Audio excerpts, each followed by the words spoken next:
Hi hello welcome to the view. నేను రూపా ఇందుకూరి.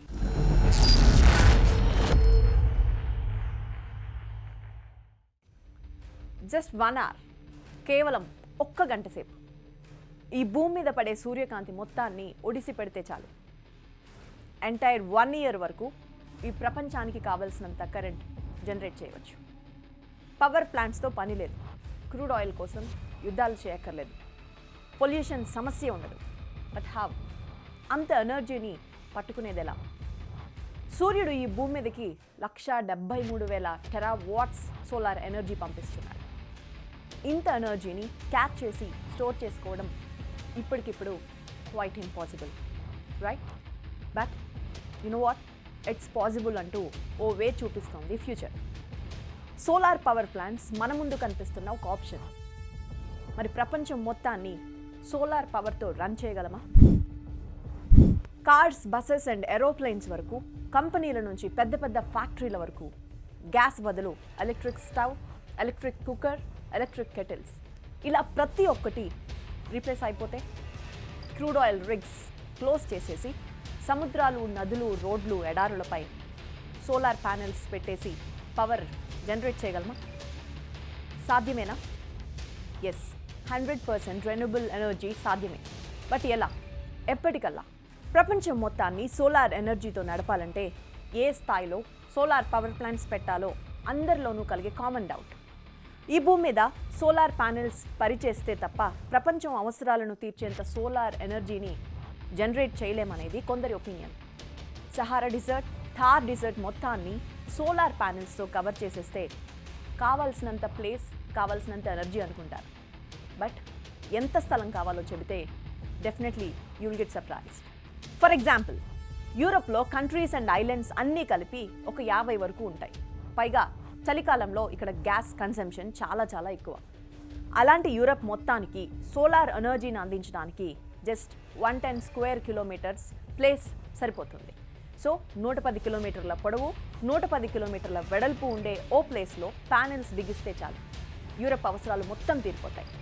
సరే, future డిమాండ్ని కూడా క్యాల్కులేట్ చేస్తే ఓ 150 నుంచి 200 square kilometers place is enough. ఈ లెక్క చాలా మందిని ఆశ్చర్యపరచుండొచ్చు. బట్ యూరప్ మొత్తానికి సోలార్ ఎనర్జీ అందించడానికి అంత చిన్న ప్లేస్ సరిపోతే మరి ఇండియాకు ఎంత కావాలి? నెక్స్ట్ డౌట్ ఇదే కదా. Let's see that also. Bhadla solar park రాజస్థాన్లోని జోధ్పూర్ డిస్ట్రిక్ట్లో 14,000 ఎకరాల్లో పెట్టిన ఈ solar power station largest solar park in the world. పారిస్లో సగం ఉంటుంది దీని ఏరియా. 14,000 ఎకరాలంటే అటు ఇటుగా 56 square kilometers.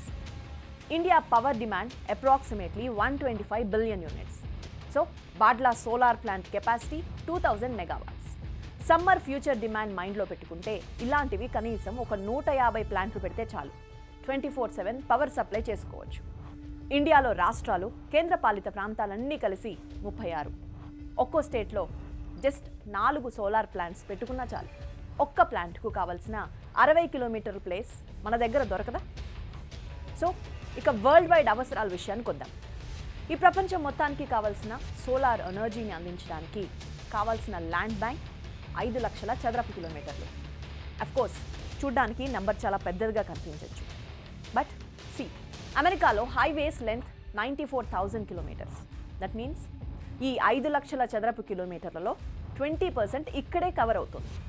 దట్ వరల్డ్ వైడ్గా ప్రొడ్యూస్ అవుతున్న కరెంట్లో 20% ఒక్క అమెరికానే యూజ్ చేస్తోంది. ఈ హైవేలపై సోలార్ ప్యానెల్స్ పెట్టినా చాలు అమెరికాకు కావాల్సినంత కరెంట్ జనరేట్ చేయొచ్చు. సో ల్యాండ్ ఎంత ఈజీగా దొరుకుతుందో చెప్పడానికి 1 more example. Golf course 1 square kilometer ఉంటుంది. వరల్డ్ వైడ్గా 40,000 గోల్ఫ్ కోర్స్ ఉన్నాయి. ఇవన్నీ కలిపితే మనకు కావాల్సిన 5 లక్షల చదరపు కిలోమీటర్లలో 10% వచ్చేసినట్టే. అలాగని గోల్ఫ్ కోర్సెస్లో సోలార్ ప్యానెల్స్ పెట్టమని కాదు, జస్ట్ ఆలోచించాలే కానీ బోలెడ్ ఐడియాస్. కావాల్సినంత ల్యాండ్ అని కన్వే చేయడానికే ఈ ఎగ్జాంపుల్. కావాలంటే నదుల్లో, సముద్రం పైన సోలార్ ప్యానెల్స్ ఫిట్ చేసుకోవచ్చు. కెనాల్స్, సిటీస్లోని నాలాలపైన బిగించుకోవచ్చు. వ్యవసాయానికి పనికిరాని ప్లేసెస్లో కూడా పెట్టుకోవచ్చు.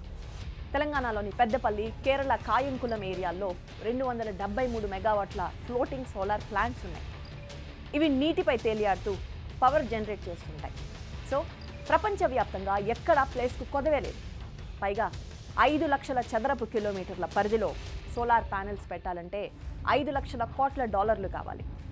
ప్రతి ఒక్క దేశం తమ మిలిటరీ పవర్ కోసం పెడుతున్న ఖర్చును 3 ఏళ్ల పాటు ఆపేస్తే చాలు. ఫర్ ఎగ్జాంపుల్, ప్రపంచం మొత్తానికి ఏడాది పాటు సరిపోయే ఎనర్జీని ప్రొడ్యూస్ చేయవచ్చు.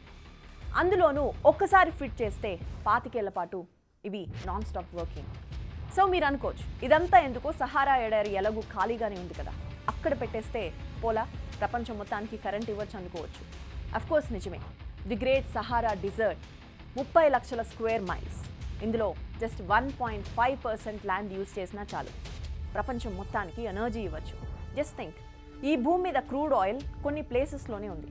అక్కడి నుంచి తెచ్చుకుని అందరం వాడుకుందాం అనుకున్నారా ఎవరైనా? లేదు కదా. క్రూడ్ ఆయిల్ కోసం యుద్ధాలు చేశారు కదా. రేపొద్దున్న పవర్ మొత్తం ఒకే ప్లేస్లో ఉంటే దానిపై ఆక్రమణ జరగదని గ్యారంటీ ఏంటి? కిమ్ లాంటి వాళ్ళకి కోపం వచ్చి ఒక్క బాంబు వేస్తే పరిస్థితి ఏంటి? దట్టు ఒకే దగ్గర ఉన్న పవర్ను ప్రపంచం మొత్తానికి డిస్ట్రిబ్యూట్ చేయడం కూడా కష్టమే.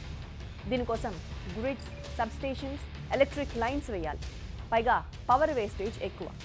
అంతేకాదు, మెయింటెనెన్స్ కూడా చాలా కష్టం. జస్ట్ డస్ట్ పడిందంటే సోలార్ ప్యానెల్స్ నుంచి పవర్ జనరేషన్ కెపాసిటీ తగ్గుతుంది. సో 5 lakh చదరపు కిలోమీటర్ల పరిధిలోని ప్యానెల్స్ను, అందులోనూ ఎడారి ఇసుకను రోజు తొడవడం అంటే మాటలు కాదు. అందుకే ఏ దేశానికి ఆ దేశం, ఏ రాష్ట్రానికి ఆ రాష్ట్రం, మరీ అవసరమైతే ఏ జిల్లాకు ఆ జిల్లా ఇలా సోలార్ ప్లాంట్స్ పెట్టుకుంటే దట్స్ ఇనఫ్. సో ఇంకా కొన్ని ఈజీ ఆప్షన్స్ ఎక్స్ప్లోర్ చేద్దాం. ఎవరి ఇళ్లపై వాళ్ళు సోలార్ ప్యానెల్స్ పెట్టుకుంటే పెద్దగా ఖర్చు ఉండదు, మెయింటెనెన్స్ కూడా అక్కర్లేదు. ఇండియాలో కంప్లీట్ సోలార్ ఎనర్జీతో నడిచే గ్రామం ఉంది. అదే గుజరాత్లోని మోధేరా. ఇక్కడ వ్యవసాయ పంప్సెట్లు కూడా సోలార్వే. పైగా ఈ సోలార్ ప్యానెల్స్ 25 years వరకు నాన్ స్టాప్గా వర్క్ చేస్తాయి.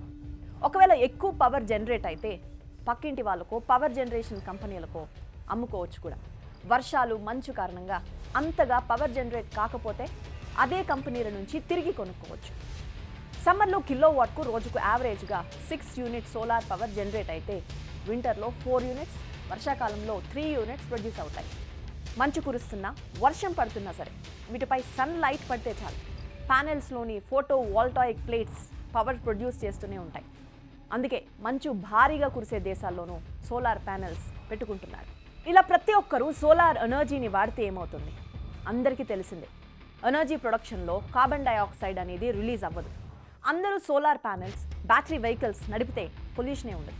కరోనాతో ప్రపంచం మొత్తం ఆగిపోయినప్పుడు ఎంత క్లియర్ క్లైమేట్ కనిపించిందో అలాంటి వాతావరణం 24/7 కనిపిస్తుంది. పొల్యూషన్ వల్ల వచ్చే రోగాలేవి భవిష్యత్ తరానికి వచ్చే ఛాన్సెస్ కూడా తగ్గుతాయి. మొత్తం ప్రపంచవ్యాప్తంగా 23,000 టెరావాట్ ఎలక్ట్రిసిటీ ప్రొడ్యూస్ అవుతుంది. టెరావాట్ అంటే 10 లక్షల మెగావాట్లు, 100 కోట్ల కిలోవాట్లు. ఇంత ఎనర్జీని జనరేట్ చేసే క్రమంలో హెవీ రేంజ్లో కార్బన్ డైఆక్సైడ్ ఎన్వైరన్మెంట్లోకి వచ్చేస్తోంది. ఎక్స్పర్ట్స్ చెప్పేదాని ప్రకారం 1 కిలోవాట్ పవర్ జనరేషన్కు 700 grams CO2 రిలీజ్ అవుతుంది. దట్ మీన్స్ అప్రాక్సిమేట్లీ 23,000 టెరావాట్స్కు 23 billion tons of carbon dioxide release అవుతుంది. ఇదంతా జస్ట్ 1 yearలోనే. ఒకవేళ ప్రపంచం మొత్తం ఏడాది పాటు సోలార్ ప్యానెల్స్ ద్వారానే పవర్ ప్రొడ్యూస్ చేస్తే అప్పుడు రిలీజ్ అయ్యే CO2 just 1 billion tons. 22 billion tons of CO2 ఈ వాతావరణం నుంచి ప్రతి ఏడాది మాయమవుతుంది. So finally 100% renewable energy is absolutely possible. కావాల్సిందల్లా చేయాలన్న తపన ఒక్కటి. ఇప్పుడిప్పుడే అంతా తొందర ఏముందిలే అనే ఆలోచన దేశాలు, రాష్ట్రాల మధ్య కోఆర్డినేషన్ లేకపోవడం కారణంగానే సోలార్ పవర్లో అనుకున్నంత ఫాస్ట్ గ్రోత్ కనిపించడం లేదు. So let's hope for the best.